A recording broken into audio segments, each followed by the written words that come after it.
We're back, another Wave 23 video. This time we're looking at the Federation USS Montgolfier. I'm sure I mispronounced that. I always do. But anyway, we'll get right in and take a look. Here we have our Saber-class maneuver card. It's the first time we got a Saber-class in retail. I think the other one was a blind booster way back when. But pretty standard stock maneuver. Very disappointed that these seem to be the generic cookie cutter now. The 3 hard turns in white are nice to see. Usually they're red on most ships, but has that red come about on there, which is also nice to see. Other than that, everything else on there is pretty much the norm these days. And there we have our name ship. 3 attack, 2 agility, 3 hull, 3 shields. Not too bad. 1 tech upgrade, 2 weapon upgrades, and a crew upgrade for 22 points. Evasive, target lock, scan, and battle station. Standard Federation loadout there. And the named ability is, if your ship has an opposing ship target lock during the activation phase, you may switch that target lock to a different ship within range 1 to 3 as a free action. Pretty nice ability to be able to swap around your target locks. So many times I get a target lock on somebody and then either I turn the wrong way or they turn the wrong way and they're outside your firing arc and you pretty much can't use that target lock, but you don't want to waste the action to reacquire a new target lock. So this will let you swap it to whatever target's most opportune, which is very nice. Then we have our generic. Use 1 shield. You lose your tech upgrade for 20 points. For our captain upgrades, we have Orphil Quinteros. Who comes up with these names anyway? 5 captain skill, 3 points. As an action, roll 3 defense dice. Repair 1 damage to your hull for every evasive result. Place an auxiliary power token beside your ship for each point of damage you repair with this action. It's a useful ability. Anything that repairs your hull or has a chance to repair your hull is nice.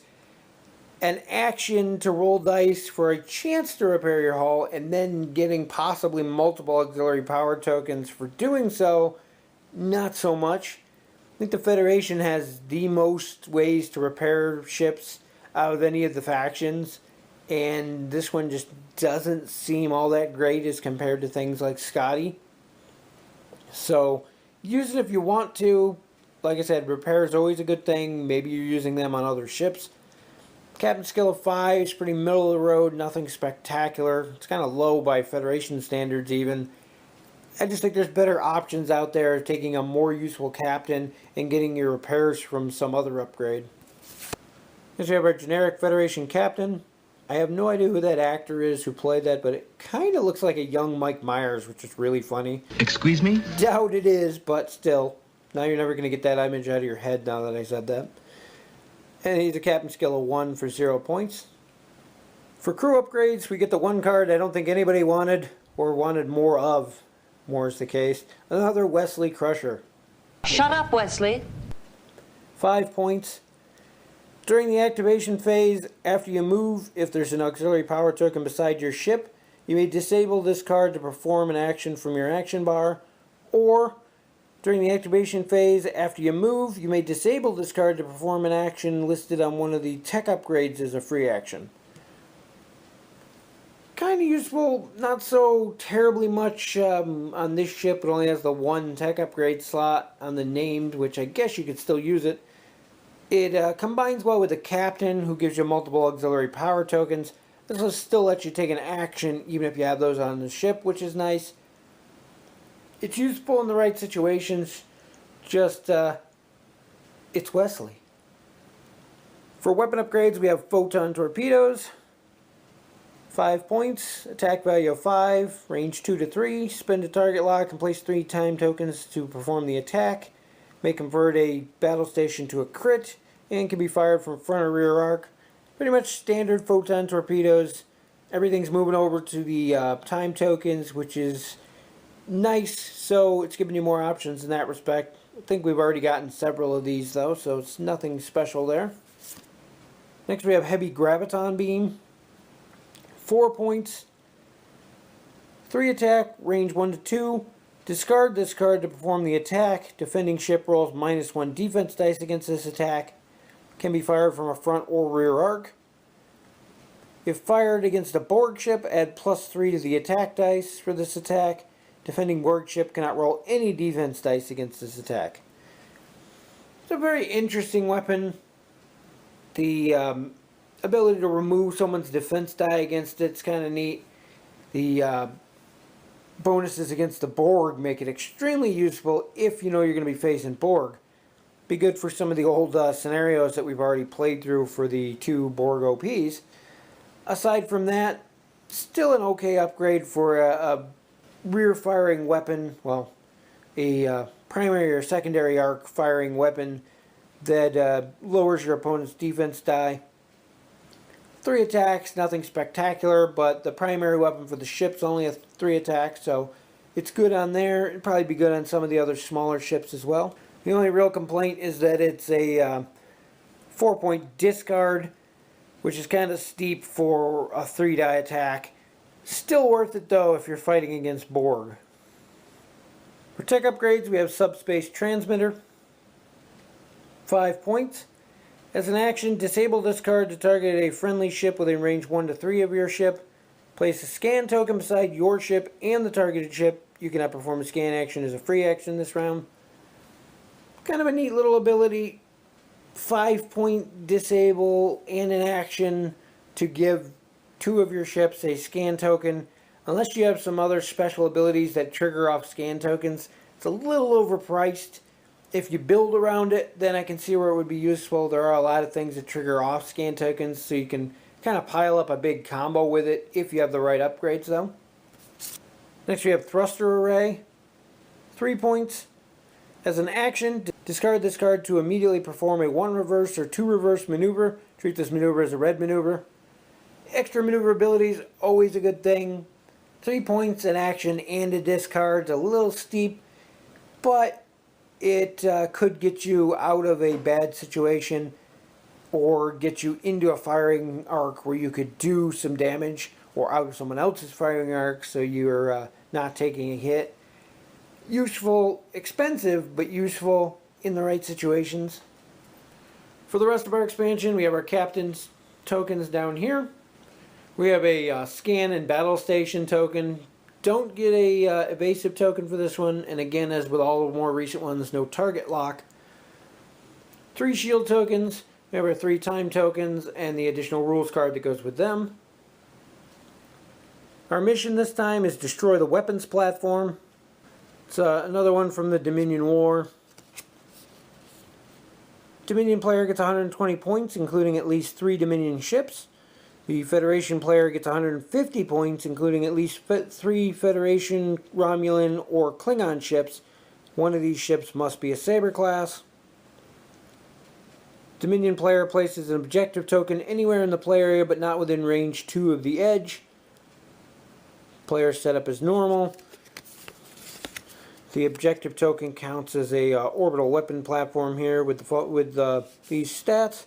6 primary weapons, 0 agility, 2 hull, 6 shields.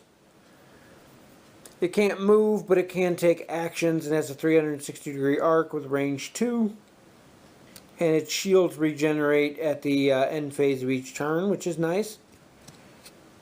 You also use mission tokens to represent a timer. I didn't see how many of them it mentioned.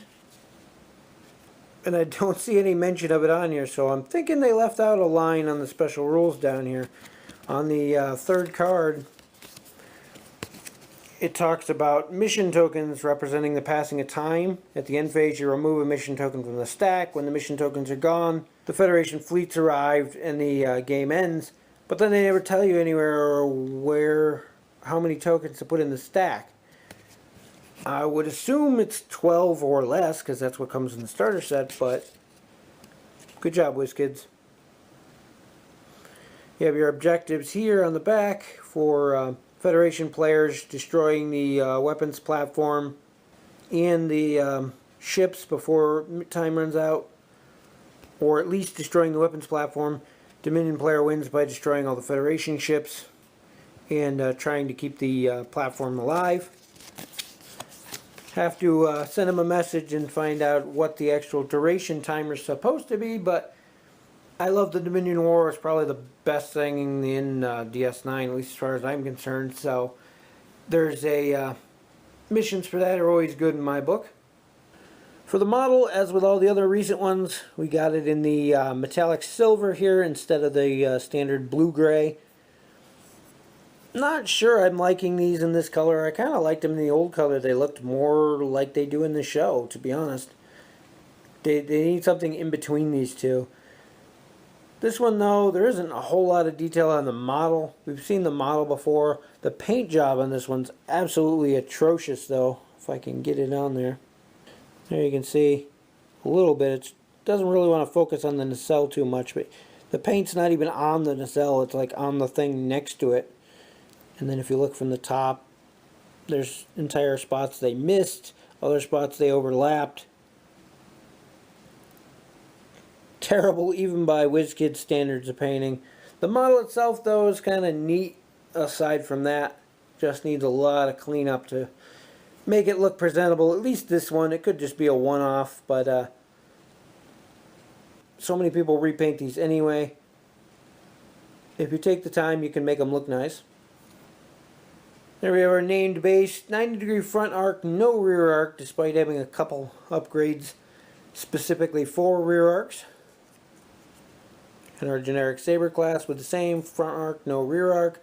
Ship's maneuverable enough, it's not a big deal with those 3 90-degree turns in there. Not having a rear arc is not that big of a deal. Overall, it's another mid-range booster. Federation has so many options right now, it's really hard to tell what's outstanding and what's pretty average. The ship itself is kind of cool. The named ability is definitely nice. Wesley has his uses. The Graviton beam is definitely useful if you're going to be fighting Borg. Other than that, it's overpriced, I think. And some of the tech upgrades are okay. Again, the captain's ability is alright, but I think there's better ways to do it out there and leave your captain slot open for somebody better. It's another one of those packs that if you're a collector, you're going to want. If you're a Federation fan, you're going to want. It's the first Saber class we've had. I know a lot of people are fans of that ship. Overall, the ship itself isn't too bad. Just the upgrades that come with it. There's nothing spectacular or outstanding. And I think it's nice that we're seeing that in the expansions lately. I said it with the Klingon one when I did the review for that. They're more average and well-rounded now. We're not seeing that huge power creep anymore. And there's not a lot of must-have cards in every pack. So adding these has more some variety to stuff you already have, but they're not mandatory going forward, which is a nice thing because not everybody can afford every single expansion, especially at the rate they've been coming out, combined with the OP stuff and things like that. So overall, it's a okay expansion. As I said, not a must-have unless you're a Federation player and you just want your third version of Wesley. Anyway, that's it for this video, and we'll see you in the next one.